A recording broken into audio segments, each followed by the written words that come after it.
et bienvenue dans la chaîne Mathématiques Science. Aujourd'hui, je prends et expliquer une nouvelle vidéo. Cette vidéo donc en son invitateur sur le thème du vivant et de son évolution, et plus précisément une vidéo dans laquelle ici, tout simplement, nous allons voir les variations de l'information génétique au cours de la reproduction. Donc, pour comprendre ici les variations de l'information génétique au cours de la reproduction, il faut peut-être déjà avoir bien compris le reste. Ce que c'est qu'une allèle, ce que c'est qu'un gène et ce que c'est qu'un chromosome. Puis après, vous allez pouvoir bien comprendre ce que c'est que. Enfin, comprendre en fait les variations de l'information génétique lors de la reproduction. Alors, avant donc de rentrer dans le but de la vidéo même, il faut peut-être déjà, vous prévenir d'un truc. Ici, là, pour comprendre cette partie-là, on risque de faire des mathématiques. Donc, si vous n'êtes pas très fort en mathématiques, notamment en probabilité, revoyez ces parties du cours. Voilà, ça coûte rien. Hein. Vous regardez ma chaîne. Normalement, je crois que j'ai un chapitre probabilité, donc pour les troisièmes. Et donc, vous regardez ce chapitre-là, et normalement, vous allez pouvoir mieux comprendre les probabilités.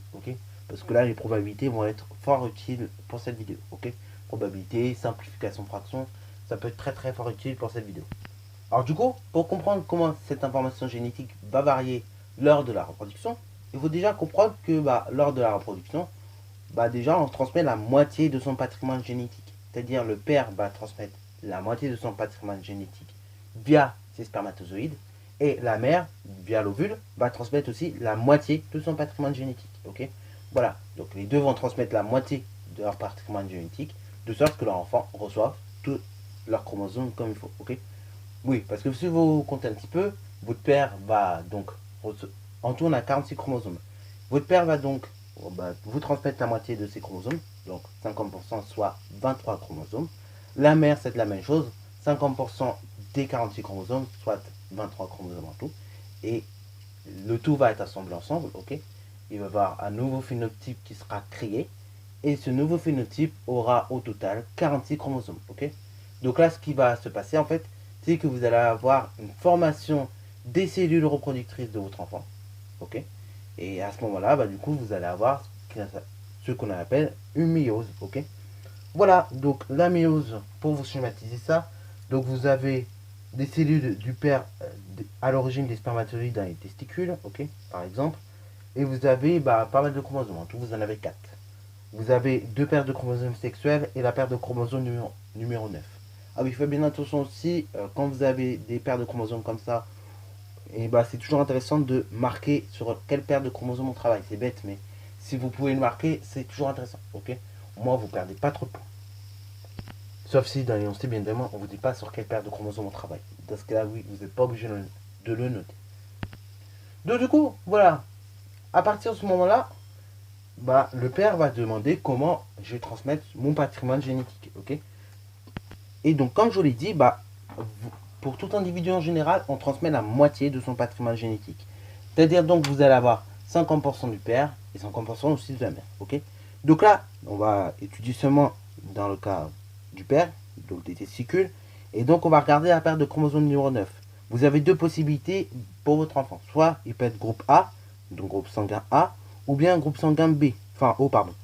Et au niveau des paires de chromosomes sexuels, soit il y aura des paires de chromosomes X, soit il y aura des paires de chromosomes Y, Donc du coup, ça va être simple à partir de ce moment-là.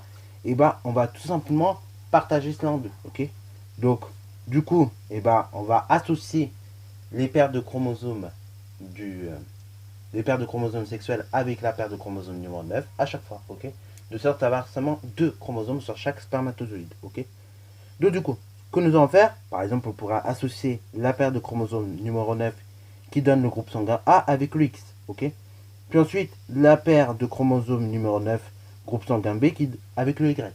Voilà, donc ça c'est la première possibilité d'assemblage, comme on vous le montre sur le schéma.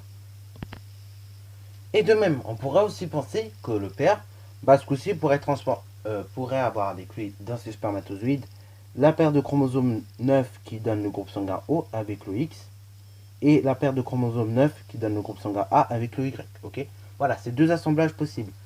Donc, en fin de compte, ça c'est pour un spermatozoïde. C'est pour donc en fin de compte un chromosome.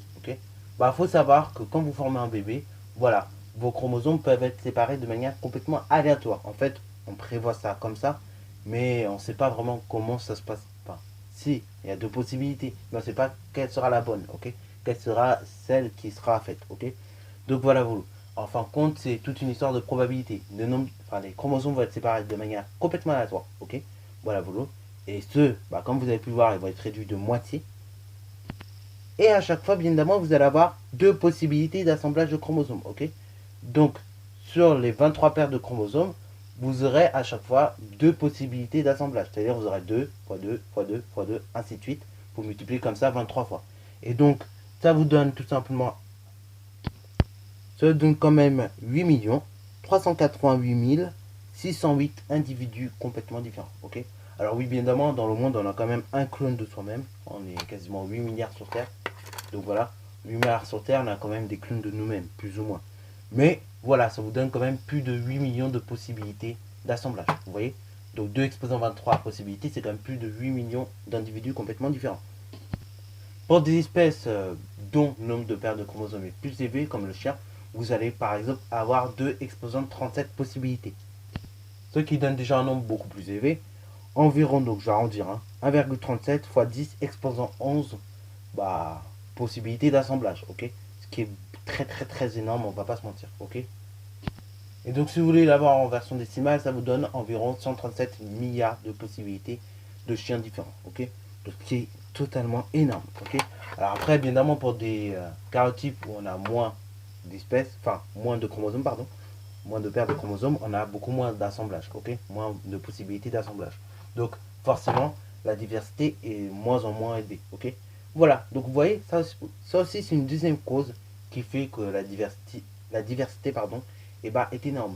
C'est du fait des karyotypes et de la myose qui fait que on sépare de manière aléatoire des chromosomes qui font que vous ne ressemblez pas forcément totalement à votre père, totalement à votre mère, mais vous êtes un mixte.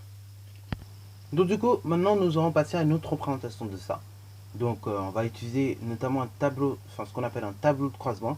Un tableau de croisement, c'est un outil qui va nous permettre de déterminer la probabilité pour que votre bébé ait un phénotype bah, que l'on veut, ok?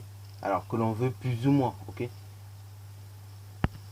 Donc du coup, bah, comme je vous l'ai dit, vous avez 4 possibilités d'assemblage chez l'homme. Et chez la femme, du coup, vu que vous avez seulement bah, une paire de chromosomes sexuels identiques, enfin, en fait la paire de chromosomes sexuels est identique, il n'y a que des X, et bah du coup vous avez seulement deux possibilités d'assemblage chez les femmes. Ok? C'est comme ça, vous avez moins de. Enfin, en fait, c'est pas que vous avez moins de chromosomes, vous avez toujours autant de chromosomes, vous en avez deux, mais je veux dire, ils sont identiques. Donc du coup, ça réduit la probabilité bah, de faire autre chose. Ok? Ça réduit la probabilité d'avoir un autre phénotype. En revanche, ça agrandit la probabilité d'avoir des X. Ok? Alors, voilà un exercice pratique que vous pouvez avoir bah, dans tous les cas, ce qui peut arriver. Hein. Donc voilà un exercice concret que vous pourrez avoir au brevet. Personnellement, je l'ai vécu, je l'ai eu au brevet blanc. Il faut s'entraîner à l'avance, ok? Il faut savoir compléter ce genre de tableau. Alors, en général, au brevet, ou même au brevet blanc, on vous donnera ce genre de lignes, ok? Ce genre de lignes que je vous ai données seront déjà remplies. Dans certains cas, ça peut ne pas être pré-rempli, et bien évidemment, on vous donne les informations dans les documents pour que vous puissiez remplir ces lignes-là, ok? Et après, bah, la suite du tableau, c'est à vous de la faire, ok? Voilà, voilà. Alors, en général, bon, vous pouvez avoir deux chromosomes sur la ligne, comme là, on s'intéresse à deux choses. On s'intéresse à voir quel est le groupe sanguin du bébé, enfin du futur bébé, et on s'intéresse aussi à voir si c'est une fille, si c'est un garçon. Mais vous pourrez aussi avoir bah, une seule chose en fait, un seul chromosome, puisqu'on peut aussi s'intéresser qu'à une seule chose, voir si c'est un bébé, voir si c'est un garçon, voir s'il aura des bleus, ainsi de suite. Ok. Je vous montrerai d'ailleurs le sujet de science. Je sais pas si j'arriverai à le refaire, mais je vous remontrerai vite fait pour que vous puissiez comprendre quand même un petit peu. Donc voilà. Alors du coup, bah le père, voilà ces spermatozoïdes, comment ils pourraient être éventuellement assemblés lors de la méiose, du brassage génétique. Et voilà comment pourraient être assemblés les ovules au niveau, pareil, de la méiose, du brassage génétique. Alors du coup, bah là, quand on va faire remplir ce tableau de croisement, en fait, on va croiser la ligne et la colonne qui correspondent. Ok. Donc par exemple, quand je vais remplir cette casa, pardon, et ben je vais croiser cette ligne-là avec cette colonne-là. Ok. Donc c'est tout bête, mais je vais recopier tout ce que j'ai. Ok. Donc sur cette ligne-là, je descends, je vais dans cette case-là. Ok. Qu'est-ce que j'ai? Bon, on voit qu'on a un chromosome A, donc un allèle A de la paire de chromosomes 9, Et on voit que au niveau de la paire de chromosomes sexuels, on a un X. Au niveau, donc là, on regarde la ligne, enfin la colonne à laquelle ça correspond, la ligne où on est, enfin la case où on est. Et là, on voit que on est sur cette ligne-là, ok. Donc, au niveau donc, tout simplement, de votre paire de chromosomes sexuels, vous voyez que là, pareil, on a une paire de chromosomes A, ok, avec un allèle A, et c'est la 9e paire. Oui, bien indiqué aussi sur quelle paire de chromosomes, je l'ai répété déjà tout à l'heure, mais sur quelle paire de chromosomes on travaille. Et après, vous regardez tout simplement votre paire de chromosomes sexuels et vous recopiez ce que vous avez. Donc là, vous avez encore un X. Donc là, vous voyez qu'ici, on a un phénotype d'une fille et d'une fille qui serait en l'occurrence groupe sanguin A. Voilà, donc là, voilà un phénotype d'une fille groupe A. Donc voilà comment ça se note. Vous notez ça entre crochets, le groupe sanguin, puis ensuite vous notez si c'est une fille, c'est un garçon. Ok. Voilà. Alors après, vous pouvez avoir qu'une seule information. Dans ce cas-là, vous notez l'information que vous avez entre crochets. Ok. Là, bon, on a deux infos, donc on note les deux infos que nous avons. Alors, après, deuxième cas, on va essayer de compléter cette colonne-là. Enfin, cette case-là, pardon, je vais y arriver. Donc, on regarde sur quelle ligne on est. Donc, on est sur cette ligne-là quand on complète cette case-là. Donc là, on voit qu'on a un chromosome B. Ok. Et au niveau de la paire de chromosomes sexuels, on voit qu'on a un chromosome Y. Maintenant, on regarde sur quelle colonne on est quand on complète cette case-là. Là, on voit qu'on est sur celle-ci. Ok. Donc, on regarde la paire de chromosomes 9. Donc là, on voit que sur la paire de chromosomes 9, on a une allèle A. Et sur la paire de chromosomes sexuels, on a un chromosome X. Donc là, ici, YX ou XY, ça correspond tout simplement au karyotype d'un garçon. Ok. Ça correspond à un garçon. Et du coup, là, il serait de groupe AB. Ok. Donc, ce garçon-là, il serait de groupe AB. Comme vous pouvez le voir. Ok. Voilà. Donc là, je vous laisse mettre la vidéo en pause pour essayer de compléter le reste du tableau. Je vais réexpliquer tranquillement. Et puis voilà. Voilà. Donc là, je vous ai préfait le tableau avec, la suite du tableau avec des paires de chromosomes, tout ça, pour pas qu'on perde trop de temps. Donc là, maintenant, je vais vous réexpliquer comment on complète la suite du tableau. Ok. Donc, on va éventuellement compléter cette case-là pour que vous puissiez comprendre. Alors, je réexplique à nouveau et après, je vous mets les réponses du reste. Ok. Voilà, je vous réexplique celui-là. Après, je vais vous réexpliquer celui-là. Et puis après, je pense que je vais vous mettre les réponses. Ok. Donc, du coup, là, on regarde. Quand on est sur cette case-là, on atterrit sur quelle ligne? On atterrit sur celle-là. Et on atterrit sur quelle colonne? Sur celle-là. Ok. Donc, on remplit bien en faisant attention à voir ce qu'il y a là et ce qu'il y a là. Donc, au niveau de la paire de chromosomes 9, on voit qu'on a des chromosomes qui ont une allèle A et un chromosome qui a une allèle B. Au niveau de la paire de chromosomes sexuels, on voit qu'il y a une paire de un chromosome avec X, ok, et un autre chromosome qui est également X. Donc là, ici, on voit que nous avons une fille de groupe AB. Alors là, bon, éventuellement ici, ça peut vous paraître difficile, mais je vais encore expliquer une dernière fois et je vais vous mettre la réponse du reste, ok. Donc du coup, là c'est pareil. Vous regardez, quand vous remplissez cette case-là, sur quelle ligne je me trouve. Donc ici, vous vous trouvez sur cette ligne-là. Et sur quelle colonne je me trouve, ok. Alors, on prend toujours sur la ligne qui était déjà remplie au départ, ok. Sur la ligne des spermatozoïdes et des ovules, ok. Comme ça, il n'y aura pas d'erreur. Parce que si vous prenez là ou là, vous risquez de vous tromper, ok. Donc, prenez bien sur la ligne où il y a les spermatozoïdes et la ligne où vous avez les ovules qui sont possibles, ok. Comme ça, vous vous trompez jamais. Donc là, on voit que sur la paire de chromosomes numéro 9, nous avons tout simplement un chromosome portant une allèle A et un autre chromosome portant une allèle B. Sur la paire de chromosomes sexuels, on voit qu'on a un chromosome X et encore un autre chromosome X. Donc là, on voit qu'on a un phénotype d'une fille et un phénotype d'une fille qui serait pareil de groupe AB. Ok. Là, je vous mets la suite, la correction, comme ça on va aller un peu plus vite. Donc là, maintenant que nous avons complété le tableau de le tableau de croisement que vous voyez ici dessous. Donc là, pareil, quand vous complétez ce tableau, faites bien attention à croiser la ligne où vous avez les ovules possibles avec la ligne où vous avez les spermatozoïdes possibles. Ok, vous croisez bien les deux à chaque fois et après, vous remplissez avec les informations données sur la ligne des spermatozoïdes et les informations données sur la ligne des ovules. Ok, voilà. Et une fois que c'est fait, après vous notez le phénotype que l'on obtient ici. Voilà. Vous pouvez pas obligé de noter en rouge par contre. Et après, vous notez les chromosomes que vous avez également. Ok. Attention, je répète bien, on peut avoir deux chromosomes ici, comme on peut en avoir qu'un. Ok. On peut en avoir trois. Enfin, trois c'est rare. Normalement, on en a un ou deux, ok, en fonction de ce que l'on veut savoir. Donc, si vous en avez qu'un, bien évidemment, ici, vous n'aurez pas 4 chromosomes en tout, ok. Dans la case que vous remplissez, en général, vous avez toujours le double de ce qui est présent en ligne ou en colonne, ok. Donc, des chromosomes de départ. Donc, faites bien attention à ça. Vous avez toujours le double à la fin. Vous ne tenez pas un truc illogique. D'ailleurs, ce tableau nous montre justement, ce tableau de croisement, nous montre finalement que quand la fécondation va être faite et que vous allez former votre bébé, donc il y aura la méiose, tout ça, et ça va former une cellule d'œuf qui sera complètement unique, ok. Et ça fera des bébés qui seront complètement uniques. Donc du coup, ça vous donnera des probabilités comme je vous ai parlé tout à l'heure. Alors, maintenant, on peut aussi calculer la probabilité d'avoir un garçon, d'avoir une fille et de quel groupe il sera, ok. Ça, c'est déjà des choses qu'on peut aussi faire et c'est pour ça qu'on a besoin d'un tableau de croisement. Donc, du coup, pour calculer la probabilité d'avoir par exemple un garçon-fille, enfin une fille A, pardon. Donc voilà, vous allez tout simplement prendre le nombre de fois où vous avez le phénotype A divisé, enfin le phénotype A fille divisé par le total, ok. Donc là, vous avez 8 cases qui sont remplies. Donc vous allez diviser par 8 déjà. Et vous allez diviser par 8 le nombre de fois où vous avez le phénotype A fille. Et donc quand vous faites, comme vous regardez bien, en fait, il n'y a qu'une fois le phénotype A fille. Donc, du coup, ça veut dire que tu as une chance sur 8 que ta fille naisse, hein, avec les spermatozoïdes et les ovules possibles. Tu as une chance sur 8 que ta fille, quand elle va naître, elle soit du groupe A. Ok.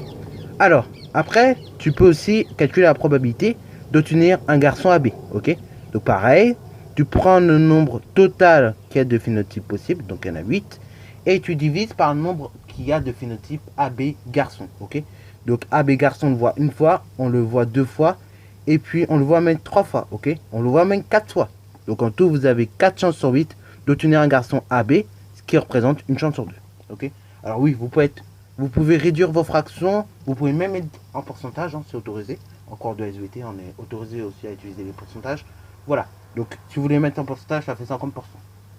Là, ça ferait plutôt 12,5% en revanche.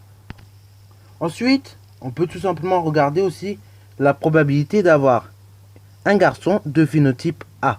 Ok. Donc, garçon phénotype A, vous regardez le nombre total que vous avez des phénotypes, 8, et vous prenez le nombre de garçons phénotype A. Donc, là, il y en a une fois, et puis c'est tout. Ok. Donc, une chance sur 8, c'est-à-dire également 12,5%. Ok. Voilà, tout est autorisé en SVT, hein. Vous pouvez faire fraction, pourcentage. Vraiment, vous pouvez vous éclater. Après, on peut également calculer la probabilité d'avoir tout simplement un garçon de groupe B. Donc là, on le voit qu'il est présent une seule fois sur 8. Donc, probabilité de 1 huitième, soit 12,5%. Et on peut finir par calculer la probabilité d'avoir une fille de groupe B. Et donc là, la probabilité reste identique. Une chance sur 8, soit 12,5%. Et voilà donc toutes les probabilités qui sont calculables. Ok. Donc quand vous additionnez le tout, normalement vous êtes censé obtenir 100%, ou bien 8 sur 8. Donc quand on additionne 12,5 avec 2,5, on obtient 25. 25 et 12,5, ça fait 37,5. Là, ça fait 50%. Plus ces 50%, ça fait bien 100%. Ok. Donc là, voilà comment on calcule des probabilités en utilisant le tableau de croisement. Ok. Donc vous voyez que c'est un excellent outil d'ailleurs qui peut être utilisé quand on veut déterminer non seulement le sexe du bébé, et quand on veut déterminer une de ses caractéristiques. Ok. Voilà, voilà. Bon, cette vidéo, je sais, a été un peu longue, mais j'espère qu'elle vous aura plu. N'hésitez surtout pas à la liker, commenter et bonne note à toi en mathématiques et en sciences.